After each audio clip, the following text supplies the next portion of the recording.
Bem, oi, tudo bem? Meu nome é Lucas. A minha cultura é a cultura do inhame. Docente é o Leonardo Durval e a disciplina é de Olericultura 1. Eu vou dar início aqui e vamos lá. Bem, eu vou iniciar aqui com uma curiosidade. A Associação Brasileira de Horticultura promoveu o primeiro congresso de inhame e tarô para padronizar essa nomenclatura, isso em 2002. Por quê? Porque confundia-se o que era cará e o que era tarô. Então, o objetivo foi definir o que é inhame e definir o que é tarô. No Nordeste, que é o que podemos ver aqui nessa imagem, o inhame é a mesma coisa que o cará, que é esse tubérculo aqui. Aqui fala, no Nordeste, inhame também é chamado de cará. E ele vai se referir ao gênero Dioscória, que é de origem africana. Na região sudeste do país, esse tubérculo aqui era chamado de inhame, que na verdade é o tarô. O tarô, ele é do gênero da colocasia, que é de origem malasiana. Então, a partir de 2002 ficou definido que o inhame é do gênero Dioscorea e o tarô, que é esse daqui, eu vou até marcar para vocês verem. Esse é o tarô, ele pertence ao gênero Colocasia, que é de origem malasiana. Então, a partir de então, ficou definido esse questão da nomenclatura. Eu vou dar continuidade aqui. Aqui eu vou fazer uma rápida introdução da cultura.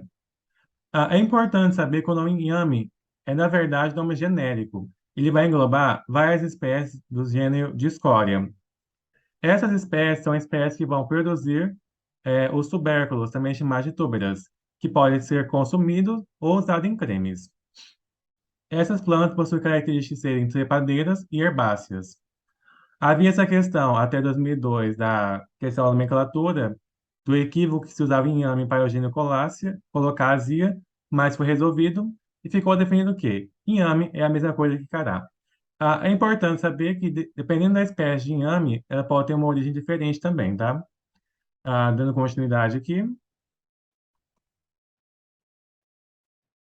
Bem, apesar de ter várias espécies, essas espécies também podem ter algumas origens diferentes em diferentes continentes do mundo. Por exemplo, podemos ter algumas espécies do continente africano, do continente asiático e algumas são nativas do Brasil. A primeira que eu vou comentar aqui vai ser a Dioscorea caianensis, que é um inhame tem origem do continente africano. A segunda é a Dioscorea alata, que já é do continente asiático, mas também é cultivada no Brasil. Também temos aqui a Dioscorea trifida, que é uma espécie que é nativa do próprio Brasil e também é cultivada aqui. Bem, no decorrer da apresentação, eu vou dar um pouco mais de ênfase na Dioscorea alata, até porque eu vou comentar de algumas cultivares dessa espécie aqui. Vamos dar continuidade aqui. Bem, a espécie Dioscoriacea alata pertence à família Dioscoriaceae. É classificada como uma planta herbácea, ou seja, possui um caule um pouco mais tenro e mais flexível. O caule dessa espécie ele é classificado como caule volúvel e trepador. Porém, ele também consegue se adaptar muito bem ao cultivo rasteiro, ou seja, sobre o chão. As folhas, então, são classificadas como estreitas, em forma de lanças e com pecíolos curtos. Dessa espécie aqui, temos algumas cultivares, como, por exemplo, a cultivar mimoso e a cultivar flórida. Vamos dar continuidade aqui. Bem, vou comentar um pouquinho da cultivar mimoso e da cultivar flórida, que pertence à espécie de Dioscorea alata. A cultivar mimoso, ela possui uma película mais amarelada ao redor do tubérculo e a polpa também é mais amarelada. Dessa forma, ela possui uma boa aceitação uma aceitação de consumo e também ela é mais apreciada na culinária. Porém, essa cultivar, ela possui um ponto negativo. Ela possui uma suscetibilidade à doença da requeima, que é causada pelo fungo da curvulária.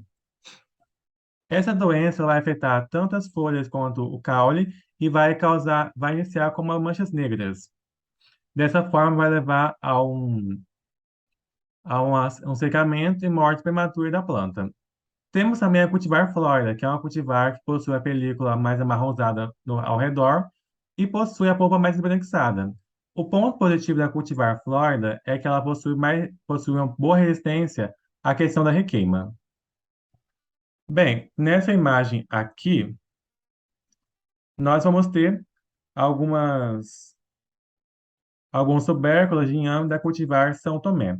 Essa imagem aqui foi retirada do arquivo da Emater de Rondônia, de um projeto de extensão rural. Podemos ver que é um tubérculo um pouco maior e também é muito apreciado.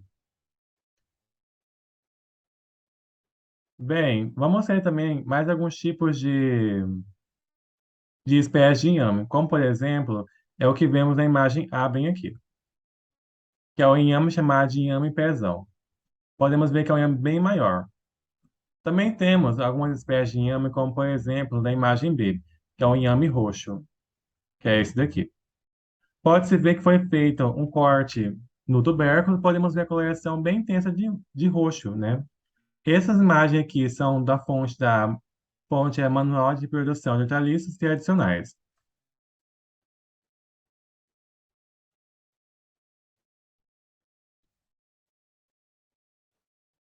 Nesse slide aqui, eu vou comentar um pouquinho mais em relação do clima e do solo com a cultura do inhame. Por serem plantas de clima tropical, elas têm uma preferência a temperaturas mais altas, elevado, associado também com a questão de mais chuvas. Então, a faixa adequada para o desenvolvimento da cultura seria mais ou menos de 25 a 30 graus Celsius, e a questão das chuvas de 120 milímetros a 1.500 por ano. Claro que o período de cerca de mais ou menos 5 meses. São plantas que são intolerantes ao frio e também às geadas. Ela pode sim ser cultivada em diversos tipos de solo, mas como toda planta, tem uma certa preferência. O interessante é um solo de textura mais leve que não tenha e que tenha também matéria orgânica, que vai estar auxiliando no desenvolvimento. Deve-se evitar alguns tipos de solo, como por exemplo, solos ácidos, de textura muito argilosa e também sujeitos à erosão. Lembrando que tem que ser um solo bem drenado para que não acumule água também, tá? Então, basicamente, esses são alguns requisitos que devem ser levados em conta no momento de implantação dessa cultura, em questão de clima e solo. Continuando. Bem, a partir do momento que o produtor rural escolhe cultivar o inhame, ele deve, então, selecionar a que ele pretende fazer o cultivo e fazer o preparo do solo, que pode ser mecanizado com auxílio de tratores. Ele vai fazer uma aração na profundidade de 25 a 30 centímetros e, após isso, uma gradagem. O enleiramento, que é o levantamento das leiras, pode ser feito com sulcadores e vai deixar uma altura de mais ou menos de 25 a 30 centímetros de altura. O levantamento dessas covas pode também ser feito de forma manual, com auxílio de enxadas, e vão se chamar de matumbos. Vão ter um pouco mais de altura, vão variar mais ou menos de 30 a 40 centímetros de altura. O cultivo nessas leiras vai trazer alguns benefícios, como, por exemplo, a facilidade da colheita, da irrigação e também, se precisa, desbaste das ramas, né? Então, basicamente, esses são os tipos de preparo de solo que vamos estar aplicando. Opa, passei demais. Bem, aqui eu tenho duas imagens, né? Duas imagens que vão ser ah, da fonte da Emater Rondônia, Alvorada do Oeste. É um trabalho de extensão. Podemos ver aqui que vai se iniciar o cultivo do inhame. Nessa figura aqui, a figura 3, foi feita a incorporação do calcário para a implantação da lavoura de inhame. E na segunda figura aqui, nós vamos ter a subsolagem das leiras para a incorporação, então, do adubo, que é essa aqui. Vamos remover esses efeitos aqui. Bem, aqui nós vamos ter já o preparo das leiras, na primeira imagem.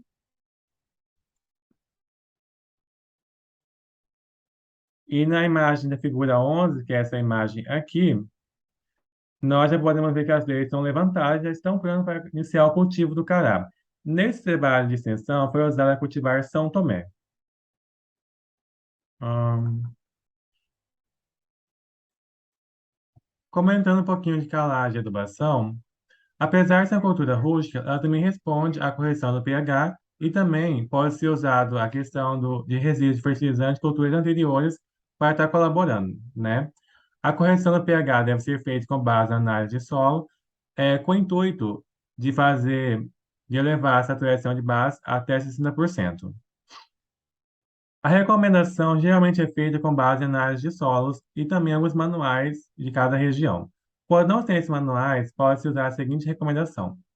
Para plantio, pode-se usar 120 quilos por hectare de PO2O5 e 100 quilos por hectare de K2O. O nitrogênio, nessa recomendação que eu estou utilizando, recomenda colocar o nitrogênio em cobertura,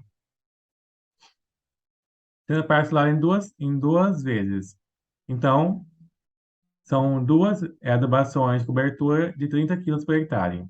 Uma 60 dias após o plantio e a segunda entre 90 ou 100, no período de 90 e 120 dias após o plantio. Essa é a recomendação de adubação. Em solos que são muito pobres em matéria orgânica, pode também estar usando alguns resíduos orgânicos ou até mesmo esterco curtido. Isso numa recomendação de 10 toneladas por hectare desse esterco. Bem, seguindo aqui, vamos chegar ao tema de plantio.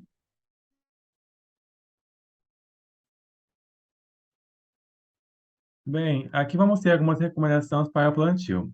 É importante salientar que as sobras, os tubérculos, eles vão apresentar uma certa dormência.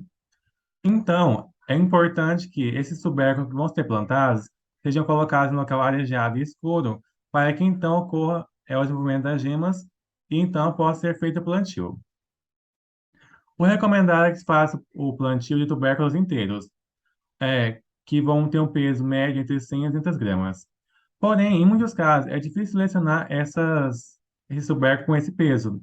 Então, em alguns casos, é feito o corte de tubérculos maiores para que seja feito o plantio. Claro, esse corte pode estar levando a uma contaminação e também algumas falhas no plantio, quando não feito corretamente.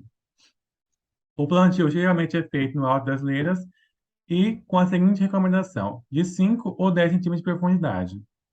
O espaçamento geralmente é colocado de 1,2 metro entre linhas e meio metro entre plantas.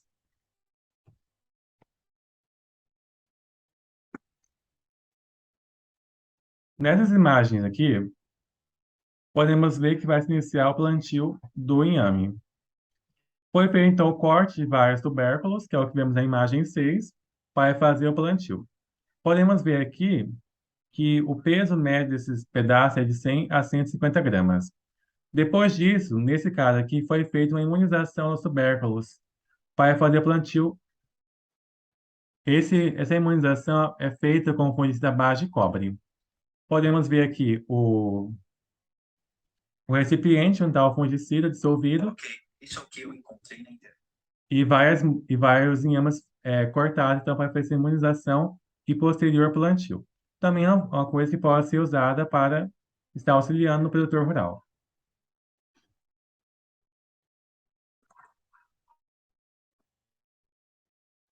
Aqui alguns teatros culturais da cultura. Bem, entre os teatros culturais vamos ter o tutoramento, que basicamente é usar ou arames para fazer varais, ou até mesmo tóis individuais para fazer ou deixar essa planta ereta, né? Esse tutoramento pode ter um tamanho de 1,8 a 2 metros. É importante fazer a capina nos corredores do inhame para que não ocorra competições ou algumas plantas que podem hospedar alguns patógenos. As monturas são feitas com as ramas e também possa fazer a aplicação de cobertura morta entre os corredores, para evitar, então, o desenvolvimento de algumas plantas daninhas, além de que essa aplicação de cobertura morta também vai estar atuando na retenção de umidade naquele local.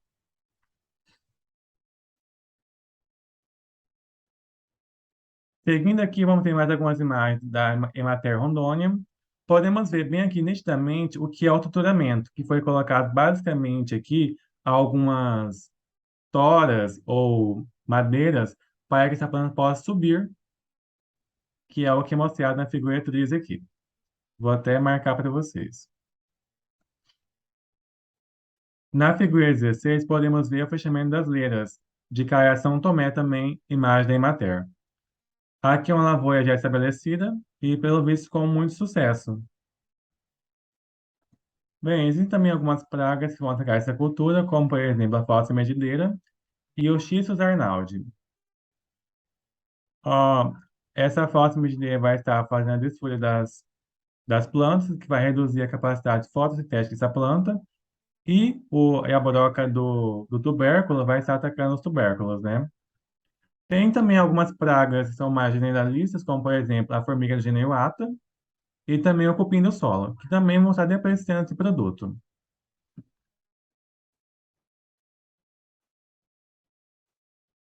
Bem, também temos algumas doenças. Essa primeira aqui é causada pelo nematóide Meloidose incógnita. Ele basicamente vai estar atacando o sistema radicular das plantas e também afetando o tubérculo. Podemos ver que sobre a superfície do tubérculo existe várias galhas que, em alguns casos, podem até cobrir toda a superfície.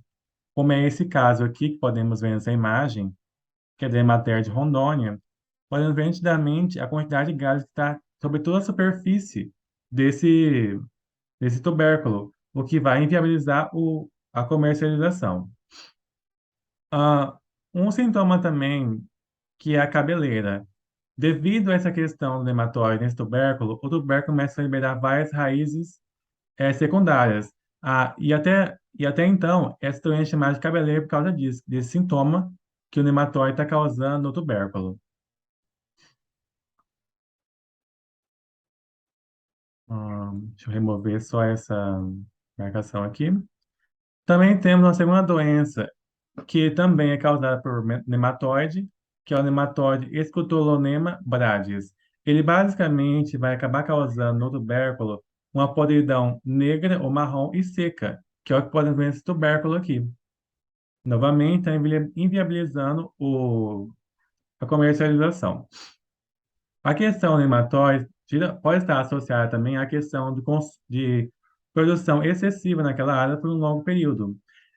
Sem que ocorresse também a questão de prestar atenção da origem de onde vinha aquele tubérculo, se estava ou não contaminado, e também porque não, geralmente porque não existe aquela rotação de cultura para quebrar o ciclo do nematóide naquela área. Temos aqui também uma imagem que também é da Emater. Podemos ver então o nematóide que ele está inserido no tubérculo, parasitando aquela estrutura.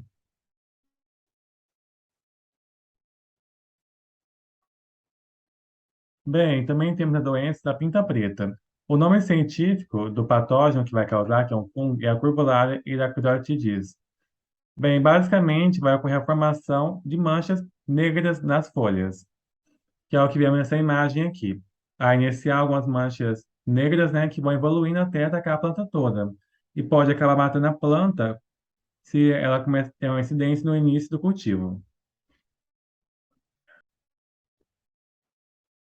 Bem, a colheita, ela vai começar 6 meses após o plantio, em caso em que é uma espécie mais precoce, mas geralmente o que se vê é que se comece 8 a 9 meses após o plantio, para escolher tubérculos maiores, né? A colheita pode ser tanto manual quanto mecanizada. Ah, e quando se colhe o tubérculo e não se pretende comercializá-lo em pouco tempo, deve-se manter esse tubérculo no local sombreado e não deve-se lavar esse tubérculo.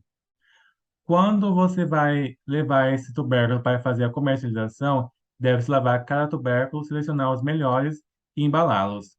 A produtividade média varia de 10 a 20 toneladas por hectare, mas pode chegar até 40 toneladas, dependendo do seu manejo. Aqui nós podemos ver duas imagens, né? O primeiro aqui é a limpeza da leira para a colheita, porque assim, uns indicadores também que o tubérculo está pronto para ser colhido é quando a folha começa a amadurecer e a planta começa a morrer. Então você tem um sinal de que é o momento de começar a colheita. Na segunda imagem aqui, podemos ver na figura 19 o desenvolvimento do tubérculo com 120 dias. que é o que vemos na imagem aqui, né? Bem, seguindo, aqui nós temos a seleção dos tubérculos, né, dos maiores, e fazer a higienização para a comercialização. E aqui nós temos a padronização de alguns tubérculos. Os maiores e mais graúdos são primeira classe, são para a comercialização. Temos também o segundo e o terceiro, que tem alguns danos devido a pedras ou raízes que deu essa malformação nos tubérculos também. De acordo com a malformação, pode classificar em segundo ou terceiro nível. Bem, por enquanto é só. Caso tenha alguma dúvida, pode estar mandando a mensagem que eu vou tentar responder o mais breve possível. Obrigado pela atenção e até a próxima.